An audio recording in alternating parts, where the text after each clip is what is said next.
ನಮಸ್ಕಾರ ಸ್ನೇಹಿತರೆ. ಬಿಜೆಪಿ ಬಂಗಾಳನ್ನ ಗೆದ್ದಾಯ್ತಾ?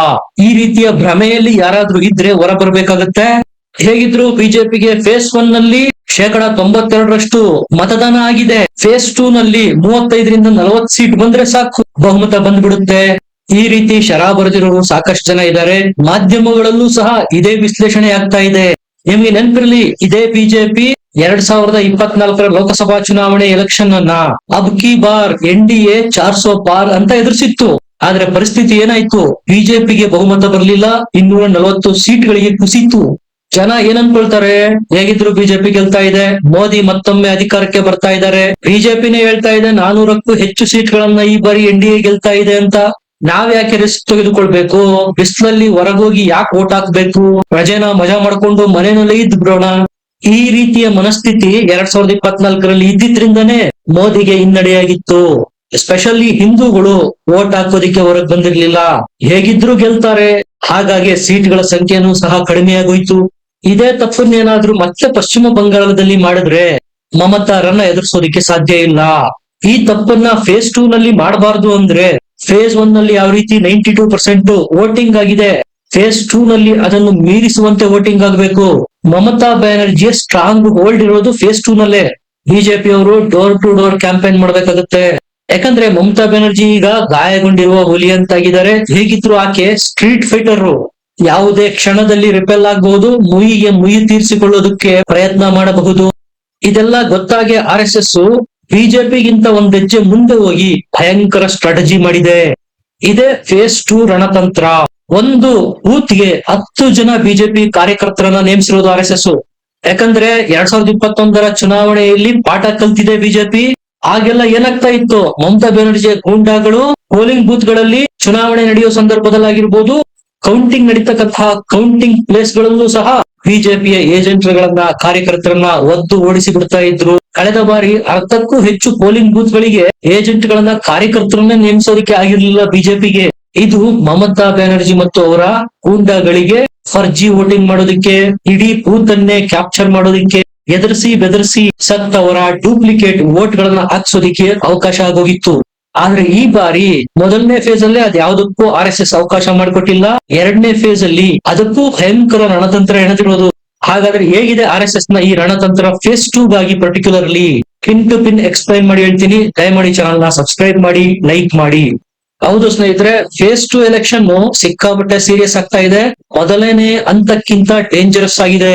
ಮಮತಾ ಬ್ಯಾನರ್ಜಿ ಗಾಯಗೊಂಡ ಹುಲಿಯಾಗಿದ್ದಾರೆ. ಈಗ ಸಾಮ, ದಾನ, ವೇದ, ದಂಡ ಎಲ್ಲವನ್ನ ಪ್ರಯೋಗ ಮಾಡಿ ಆದ್ರೂ ಮತ್ತೆ ಅಧಿಕಾರಕ್ಕೆ ಬರಬೇಕು ಅಂತ ತಯಾರಿ ನಡೆಸಿದ್ದಾರೆ. ಅದಕ್ಕಾಗಿ ತನ್ನ ಎಲ್ಲ ರಿಸೋರ್ಸ್ ಗಳನ್ನ ಫೇಸ್ 2 ಗಾಗಿ ಅಂತ ಬಚಾವ್ ಮಾಡಿಟ್ಕೊಂಡಿದ್ದಾರೆ. ಹಿಂಸೆ, ಗೂಂಡಾಗರ್ದಿ, ದಾಳಿಗಳಾಗುವ ಸಾಧ್ಯತೆಗಳು ಫೇಸ್ 2 ನಲ್ಲಿ ಜಾಸ್ತಿ ಕಾಣಿಸ್ತಾ ಇದಾವೆ. ಇಲ್ಲೇ ಗೂಂಡಾಗರ್ದಿ ಮಾಡಿ, ಹಿಂಸೆ ಮಾಡಿ ಮಮತಾ ಬ್ಯಾನರ್ಜಿ ಹೆಚ್ಚು ಸ್ಥಾನಗಳನ್ನ ಗೆಲ್ತಾ ಬಂದಿರೋದು. ಸಿಂಪಲ್ ಸ್ಟ್ರಾಟಜಿ ಇದಿದು. ಬಿಜೆಪಿಗೆ ವೋಟ್ ಹಾಕುವ ಮತದಾರರು ಹೊರಗೆ ಬರದಂತೆ ಮಾಡಿದ್ರೆ ಮುಗೀತು. ಭಯದ ವಾತಾವರಣ ಸೃಷ್ಟಿ ಮಾಡಿದ್ರೆ ಮುಗೀತು. 2021 ಇದೇ ವೆಸ್ಟ್ ಬೆಂಗಾಲ್ ಎಲೆಕ್ಷನ್ ನೆನಪು ಮಾಡ್ಕೊಳ್ಳಿ. ಫೇಸ್ 1 ನಲ್ಲಿ ಇದೇ ರೀತಿ ಭಾರಿ ಮತದಾನ ಆಗಿತ್ತು. ಮಾಧ್ಯಮಗಳಲ್ಲೆಲ್ಲ ಬಿಜೆಪಿಗೆ ಮುನ್ನಡೆ ಅಂತಾನೆ ಬರ್ತಾ ಇತ್ತು. ನೆಕ್ಸ್ಟ್ ಫೇಸ್ ಎಲೆಕ್ಷನ್ ನಲ್ಲಿ ಆಮೂಲಾಗ್ರ ಬದಲಾವಣೆಗಳಾಗೋಯ್ತು. ಮಮತಾ ಬ್ಯಾನರ್ಜಿ ತನ್ನ ಕರಾಳ ಮುಖವನ್ನು ತೋರಿಸಿದ್ರು. ದಿಢೀರಂತ ಚುನಾವಣಾ ಲೆಕ್ಕಾಚಾರನೇ ಉಲ್ಟಾ ಆಗೋಯ್ತು. ಬಿಜೆಪಿ ಹಿನ್ನಡೆ, TMC ಬರ್ತಾ ಇದೆ ಮತ್ತೆ ಅಧಿಕಾರಕ್ಕೆ ಅಂತ ಮಾಧ್ಯಮಗಳಲ್ಲಿ ಬಿತ್ತರಾಯ್ತು ಕೂಡ. ಅದರ ಅರ್ಥ ಹೀಗೇಗಿದ್ರು ಫೇಸ್ 1 ನಲ್ಲಿ ಸಿಕ್ಕಾಪಟ್ಟೆ ವೋಟಿಂಗ್ ಆಗಿದೆ. 100ರಿಂದ 110 ಸೀಟ್ ಬಿಜೆಪಿಗೆ ಕಡಿಮೆ ಅಂದ್ರೂ ಬರುತ್ತೆ. ಇನ್ 35-40 ಸೀಟ್ ಗೆದ್ರೆ ಮುಗೀತು, ಬಹುಮತ ಬಂದ್ಬಿಡುತ್ತೆ. ಹಾಗೇನಾಗುತ್ತೆ, ಫೇಸ್ 2 ನಲ್ಲಿ ಬಿಜೆಪಿಯ ಮತದಾರರು, ಅದರಲ್ಲೂ ಹಿಂದೂಗಳು ವೋಟ್ ಹಾಕೋದಿಕ್ಕೆ ಬರದಂತಹ ವಾತಾವರಣ ಸೃಷ್ಟಿಯಾಗ್ಬಿಡುತ್ತೆ. ಉರಿಯುವ ಬಿಸಿಲು ಬೇರೆ, ಮಮತಾ ಬ್ಯಾನರ್ಜಿಯ ಗೂಂಡಾಗಳು ಹಿಂಸೆ ಬೇರೆ ಮಾಡ್ತಾರೆ, ಜೀವ ಭಯ ಇರುತ್ತೆ. ಯಾಕೆ ರಿಸ್ಕ್ ತೆಗೆದುಕೊಳ್ಳೋದು? ವೋಟ್ ಹಾಕೋದಿಕ್ಕೆ ಹೋಗೋದು ಬೇಡ ಅಂತ ಡಿಸೈಡ್ ಮಾಡಿ ಹಿಂದೂಗಳು ಮನೇಲಿ ಉಳಿದ್ರೆ ಏನಾಗತ್ತೆ ಪರಿಸ್ಥಿತಿ ಯೋಚನೆ ಮಾಡಿ. ಫೇಸ್ 1 ನಲ್ಲಿ ಹಿಂದೂಗಳು ಅಲ್ಪಸಂಖ್ಯಾತರಿಗೆ ಬರಾಬರಿ ಟಕ್ಕರ್ ಕೊಡುವಂತೆ ಹೊರಗೆ ಬಂದು ಮತ ಹಾಕಿರೋದ್ರಿಂದ ಸಹಜವಾಗಿ ಅಲ್ಪಸಂಖ್ಯಾತರಲ್ಲಿ ಭಯದ ವಾತಾವರಣ ಸೃಷ್ಟಿಯಾಗಿದೆ. ಈಗ ಫೇಸ್ 2 ನಲ್ಲಿ ಫೇಸ್ 1 ಗಿಂತ ಹೆಚ್ಚಾಗಿ ಅಲ್ಪಸಂಖ್ಯಾತರು ಹೊರಬಂದು TMC ಪರ ಮತ ಮಾಡ್ತಾರೆ. ಇನ್ನೊಂದ್ ಕಡೆ ಹಿಂದೂಗಳು ಯಾಮಾರಿ ವೋಟ್ ಹಾಕೋದಕ್ಕೆ ಹೊರ ಬರದೆ ಹೋದ್ರೆ ಏನಾಗುತ್ತೆ ಯೋಚನೆ ಮಾಡಿ. 2021 ರೀತಿನೇ ಬಿಜೆಪಿ ಏನಾದ್ರೂ ಮೈ ಮರೆತ್ರೆ ಮತ್ತದೇ ಫಲಿತಾಂಶ ರಿಪೀಟ್ ಆಗುತ್ತೆ. ಮಮತಾ ಬ್ಯಾನರ್ಜಿನೇ ಅಧಿಕಾರದಲ್ಲಿ ಕೂರ್ತಾರೆ. ಇದಕ್ಕೆ ನೋಡಿ RSS ರಣತಂತ್ರ ಎಣೆದಿರೋದು. ಯಾಕಂದ್ರೆ ಹಿಂದೂಗಳನ್ನ ಮೂರ್ಖರನ್ನಾಗಿಸೋದು ಸುಲಭ. ಅದಕ್ಕೆ ಬಿಜೆಪಿ ಅಧಿಕಾರಕ್ಕೆ ಬರ್ತಾ ಇದೆ, ಮೋದಿ ಅಧಿಕಾರಕ್ಕೆ ಬರ್ತಾ ಇದ್ದಾರೆ ಪಶ್ಚಿಮ ಬಂಗಾಳದಲ್ಲಿ ಅಂತ ಭ್ರಮೆಯ ವಾತಾವರಣ ಸೃಷ್ಟಿ ಮಾಡ್ಬಿಟ್ಟಿದ್ದಾರೆ. ಇದು ಸೆಕೆಂಡ್ ಫೇಸ್ ವೋಟಿಂಗ್ ಮೇಲೆ ಎಫೆಕ್ಟ್ ಆಗುತ್ತೆ. ಅದಕ್ಕೆ RSS ರಣತಂತ್ರ ಮಾಡಿರೋದು.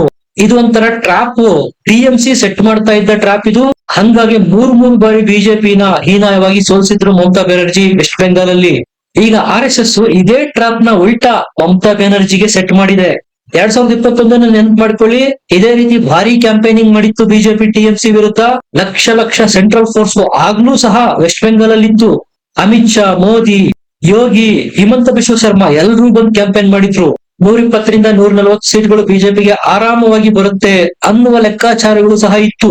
ಆದ್ರೆ ರಿಸಲ್ಟ್ ಬಂದಾಗ ಕೇವಲ 77 ಸೀಟ್ ಮಾತ್ರ ಬಂದಿತ್ತು. ಇದನ್ನೇ ಪೋಸ್ಟ್ ಮಾರ್ಟಮ್ ಮಾಡಿ RSS ಸತ್ಯ ಕಂಡುಕೊಂಡಿದೆ. ಕಳೆದ ಬಾರಿ ಮಾಡಿದಂತಹ ತಪ್ಪನ್ನ ಈ ಬಾರಿ ಮಾಡಬಾರ್ದು. ಯಾಕಂದ್ರೆ ಮಮತಾ ಬ್ಯಾನರ್ಜಿಗೆ ಕರತಲ ಮಲಕ ಆಗೋಗ್ಬಿಟ್ಟಿದೆ. ಬಂಗಾಳಿ ಮತದಾರರನ್ನ ಯಾವ ರೀತಿ ಮೂರ್ಖರನ್ನಾಗಿ ಮಾಡಬಹುದು. 1500 ರೂಪಾಯಿ ಲಕ್ಷ್ಮೀ ಭಂಡಾರ ಕೊಡೋ ಮೂಲಕ ಮಹಿಳಾ ಮಣಿಗಳನ್ನ ಅಟ್ರಾಕ್ಟ್ ಮಾಡಿದ್ರು ಮಮತಾ ಬ್ಯಾನರ್ಜಿ. ಬೇರೆ ರಾಜ್ಯಗಳಿಗೆ ಕಂಪೇರ್ ಮಾಡ್ಕೊಂಡ್ರೆ ಬಂಗಾಳಿಗಳು ಬೀದಿಯ ಸಿಹಿಯಾದ ಮಾತುಗಳಿಗೆ ಮಾರು ಹೋಗಿ ಬಿಡ್ತಾರೆ. ಇವರೆಲ್ಲ ಮೂರ್ ಬಾರಿ ಬೀದಿಗೆ ಓಟ್ ಹಾಕಿ ಗೆಲ್ಸಿದ್ರು. ಇದೆಲ್ಲ ಹೇಗೆ? ಇದೇ ಫಾರ್ಮುಲಾನ ಈಗ RSS ಕ್ರಾಕ್ ಮಾಡಿರೋದು. TMC ಯ ತಂತ್ರಗಳನ್ನೇ ಈಗ RSS ಅಡಾಪ್ಟ್ ಮಾಡ್ಕೊಂಡಿದೆ. ಕಳೆದ 5 ವರ್ಷಗಳಿಂದ RSS ಇದರ ಮೇಲೆ ವರ್ಕ್ ಮಾಡಿದೆ. ಬಿಜೆಪಿಗೆ ಒಬ್ಬ ಏಜೆಂಟ್ ನ ಕೊಡೋದಕ್ಕಾಗ್ತಾ ಇರ್ಲಿಲ್ಲ ಒಂದು ಬೂತ್ಗೆ. ಇನ್ನೊಂದ್ ಕಡೆ ಮಮತಾ ಬ್ಯಾನರ್ಜಿ 2, 3, 4, 5, 6 ಜನ ಏಜೆಂಟ್ ಗಳನ್ನ ಕೊಡ್ತಾ ಇದ್ರು.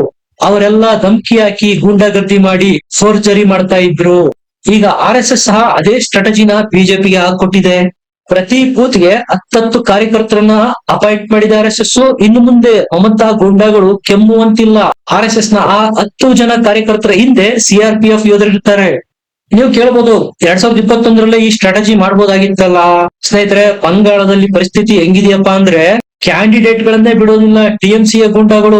ಇನ್ನು ಕಾರ್ಯಕರ್ತರನ್ನ ಸುಮ್ನೆ ಬಿಡ್ತಾರಾ? ಈಗ RSS ಮಾಡಿರುವ ಸ್ಟ್ರಾಟಜಿ ಮುಳ್ಳನ್ನ ಮುಳ್ಳಿಂದನೇ ತೆಗಿಬೇಕು. ಯಾರಾದ್ರೂ ಬಿಜೆಪಿ ಕಾರ್ಯಕರ್ತರು ಅಥವಾ ಬಿಜೆಪಿಯ ಕ್ಯಾಂಡಿಡೇಟ್ ಗಳ ಮೇಲೆ ಕೈ ಮಾಡಿದ್ರೆ ಅದರ 10ರಷ್ಟು ತಿರುಗಿಸಿ ಕೊಡೋದಕ್ಕೆ ರಣತಂತ್ರ ಎಣೆದಿದೆ RSS. ಬಿಜೆಪಿಯ ಕಾರ್ಯಕರ್ತರ ಮೇಲೆ, ಕ್ಯಾಂಡಿಡೇಟ್ ಗಳ ಮೇಲೆ TMC ಯ ಗೂಂಡಾಗಳು ಹಲ್ಲೆ ಮಾಡಿದ್ದಾರೆ ಅನ್ನುವ ನ್ಯೂಸ್ ಗಳು ಕಾಮನ್ ಆಗಿ ಬರ್ತಾ ಇತ್ತು. ಈ ಬಾರಿ ಅದಕ್ಕೆ ಉಲ್ಟಾ ಆಗಿದೆ.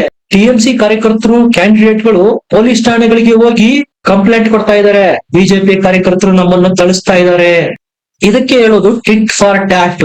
ಮಮತಾರನ್ನ ಸೋಲಿಸುವ ಏಕೈಕ ಮಾರ್ಗ ಇದು. ಇದೇ ರಣತಂತ್ರವನ್ನ ಎಲ್ಲ ಪೋಲಿಂಗ್ ಬೂತ್ ಗಳಿಗೂ ಅಪ್ಲೈ ಮಾಡಿದೆ RSS. ಬೂತ್ ಲೆವೆಲ್ಗೆ ಇಷ್ಟೊಂದು ಇಂಪಾರ್ಟೆನ್ಸ್ ಯಾಕೆ ಕೊಡ್ಬೇಕಪ್ಪ ಅಂದ್ರೆ, ಕಳೆದ ಬಾರಿ ಸಹ ಇದೇ ಮೋದಿ, ಯೋಗಿ ಪ್ರಚಾರ ಮಾಡಿದ್ರು. ಆದ್ರೂ ಬಹುಮತ ಯಾಕೆ ಬರ್ಲಿಲ್ಲ? ಅದಕ್ಕೆ ಕಾರಣನೇ ಕಾರ್ಯಕರ್ತರಲ್ಲೇ ಆತ್ಮವಿಶ್ವಾಸ ಇರ್ಲಿಲ್ಲ, ಭಯದ ವಾತಾವರಣ ಇದ್ದಿದ್ದು.